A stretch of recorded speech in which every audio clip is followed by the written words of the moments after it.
Lessons 15 and 16 of the Power of Concentration. The Power of Concentration, Lessons 15 and 16. A man forgets because he does not concentrate his mind on his purpose, especially at the moment he conceives it. We remember only that which makes a deep impression. Hence we must first deepen our impressions by associating in our minds certain ideas that are related to them.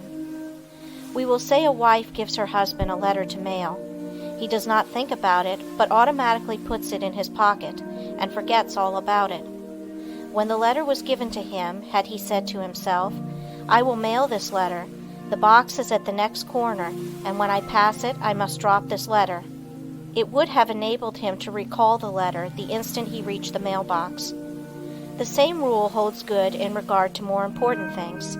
For example, if you are instructed to drop in and see Mr. Smith while out to luncheon today, you will not forget it. If at the same moment the instruction is given, you say to yourself something similar to the following: "When I get to the corner of blank street, on my way to luncheon, I shall turn to the right and call on Mr. Smith." In this way the impression is made, the connection established, and the sight of the associated object recalls the errand. The important thing to do is to deepen the impression at the very moment it enters your mind. This is made possible not only by concentrating the mind upon the idea itself, but by surrounding it with all possible association of ideas, so that each one will reinforce the others. The mind is governed by laws of association, such as the law that ideas which enter the mind at the same time emerge at the same time, one assisting in recalling the others. The reason why people cannot remember what they want to is that they have not concentrated their minds sufficiently on their purpose at the moment when it was formed. You can train yourself to remember in this way by the concentration of the attention on your purpose, in accordance with the laws of association. When once you form this habit, the attention is easily centered and the memory easily trained. Then your memory, instead of failing you at crucial moments, becomes a valuable asset in your everyday work. Exercise in memory concentration. Select some picture, put it on a table, and then look at it for 2 minutes. Concentrate your attention on this picture, observe every detail, then shut your eyes and see how much you can recall about it. Think of what the picture represents, whether it is a good subject, whether it looks natural. Think of objects in foreground, middle ground, background, of details of color and form. Now open your eyes and hold yourself rigidly to the correction of each and every mistake. Close your eyes again and notice how much more accurate your picture is. Practice until your mental image corresponds in every particular to the original. Nature is a wonderful instructor, but there are very few who realize that when we get in touch with nature, we discover ourselves, that by listening to her voice, with that curious inner sense of ours, we learn the oneness of life and wake up to our own latent powers. Few realize that the simple act of listening and concentrating is our best interior power, for it brings us into close contact with the highest, just as our other senses bring us into touch with the coarser side of human nature. The closer we live to nature, the more developed is this sense. So-called civilization has overdeveloped our other senses at the expense of this one. Children unconsciously realize the value of concentration. For instance, when a child has a difficult problem to solve and gets to some knotty point which he finds himself mentally unable to do, though he tries his hardest, he will pause and keep quite still, leaning on his elbow, apparently listening. Then you will see, if you are watching, sudden illumination come, and he goes on happily and accomplishes his task. A child instinctively but unconsciously knows when he needs help. He must be quiet and concentrate. All great people concentrate and owe their success to it. A doctor thinks over the symptoms of his patient, waits, listens for the inspiration, though quite unconscious perhaps of doing so. The one who diagnoses in this way seldom makes mistakes. An author thinks his plot, holds it in his mind, and then waits, and illumination comes. If you want to be able to solve difficult problems, you must learn to do the same. Lesson 16. How concentrating can fulfill your desire. It is a spiritual law that the desire to do necessarily implies the ability to do. You have all read of Aladdin's lamp, which accomplished such wonderful things. This, of course, is only a fairy story, but it illustrates the fact that man has within him the power, if he is able to use it, to gratify his every wish. If you are unable to satisfy your deepest longings, it is time you learn how to use your God-given powers. You will soon be conscious that you have latent powers within capable, when once developed, of revealing to you priceless knowledge and unlimited possibilities of success. Man should have plenty of everything, and not merely substance to live on as so many have. All natural disease can be realized. It would be wrong for the infinite to create wants that could not be supplied. Man's very soul is in his power to think, and it therefore is the essence of all created things. Every instinct of man leads to thought, and in every thought there is great possibility, because true thought development, when allied to those mysterious powers that perhaps transcended, has been the cause of all the world's true progress. In the silence we become conscious of that something which transcends thought, and which uses thought as a medium for expression. Many have glimpses of that something, but few ever reach the state where the mind is steady enough to fathom these depths. Silent, concentrated thought is more potent than spoken words, for speech distracts from the focusing power of the mind by drawing more and more attention to the without. Man must learn more and more to depend on himself, to seek more for the infinite within. It is from this source alone that he ever gains the power to solve his practical difficulties. No one should give up when there is always the resources of infinity.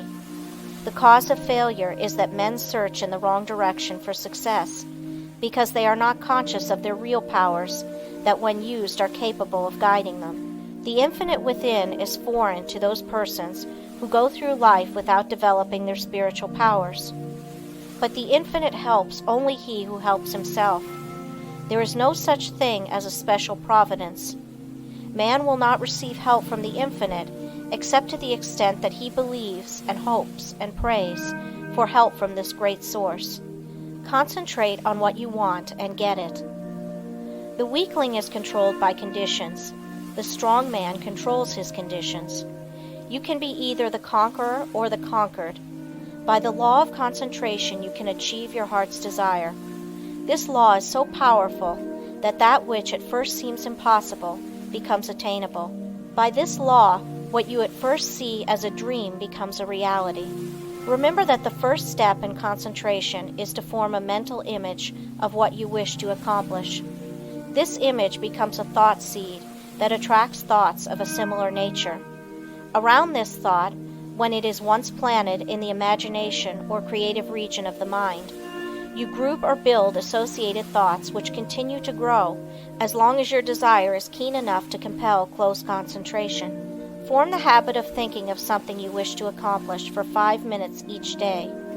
Shut every other thought out of consciousness. Be confident that you will succeed. Make up your mind that all obstacles that are in your way will be overcome and you can rise above any environment. You do this by utilizing the natural laws of the thought world, which are all-powerful. A great aid in the development of concentration is to write out your thoughts on that which lies nearest your heart, and to continue, little by little, to add to it, until you have as nearly as possible exhausted the subject. You will find that each day, as you focus your forces on this thought at the center of the stream of consciousness, new plans, ideas, and methods will flash into your mind. There is a law of attraction that will help you accomplish your purpose. An advertiser, for instance, gets to thinking along a certain line. He has formed his own ideas, but he wants to know what others think. He starts out to seek ideas, and he soon finds plenty of books, plans, designs, etc. on the subject, although when he started he was not aware of their existence. The same thing is true in all lines. We can attract those things that will help us. Very often we seem to receive help in a miraculous way. It may be slow in coming, but once the silent, unseen forces are put into operation, They will bring results so long as we do our part. They are ever present and ready to aid those who care to use them. By forming a strong mental image of your desire, you plant the thought seed, which begins working in your interest, and in time, that desire, if in harmony with your higher nature, will materialize. It may seem that it would be unnecessary to caution you to concentrate only upon achievement that will be good for you and work no harm to another. But there are many who forget others and their rights in their anxiety to achieve success. All good things are possible for you to have, but only as you bring out your forces into harmony with that law that requires that we met out justice to fellow travelers as we journey along life's road. So first think over the thing wanted, and if it would be good for you to have, say, I want to do this. I am going to work to secure it. The way will be open for me. If you fully grasp the mental thought of success and hold it in the mind each day, you gradually make a pattern or mold which in time will materialize. But by all means keep free from doubt and fear, the destructive forces. Never allow these to become associated with your thoughts. At last you will create the desired conditions and receive help in many unlooked-for ways that will lift you out of the undesired environment. Life will then seem very different to you, for you will have found happiness through awakening within yourself the power to become the master of circumstances instead of their slave. To the beginner in this line of thought, some of the things stated in this book may sound strange, even absurd, but instead of condemning them, give them a trial. You will find they work out. The inventor has to work out his idea mentally before he produces it materially. The architect first sees the mental picture of the house he is to plan, and from this works out the one we see. Every object, every enterprise, must first be mentally created. I know a man that started in business with 13 cents and not $1's worth of credit. In 10 years he has built up a large and profitable business. He attributes his success to two things: belief that he would succeed and hard work. There were times when it did not look like he could weather the storm. He was being pressed by his creditors who considered him bankrupt. They would have taken 50 cents on the dollar for his notes and considered themselves lucky. But by keeping up a bold front, he got an extension of time when needed. When absolutely necessary for him to raise a certain sum at a certain time, he always did it. When he had heavy bills to meet, he would make up his mind that certain people that owed him would pay by a certain date, and they always did. Sometimes he would not receive their check until the last mail of the day of the extension, and I have known him to send out a check with the prospect of receiving a check from one of his customers the following day. He would have no reason other than his belief in the power of affecting the mind of another by concentration of thought for expecting that check, but rarely has he been disappointed. Just put forth the necessary concentrated effort, and you will be wonderfully helped from sources unknown to you.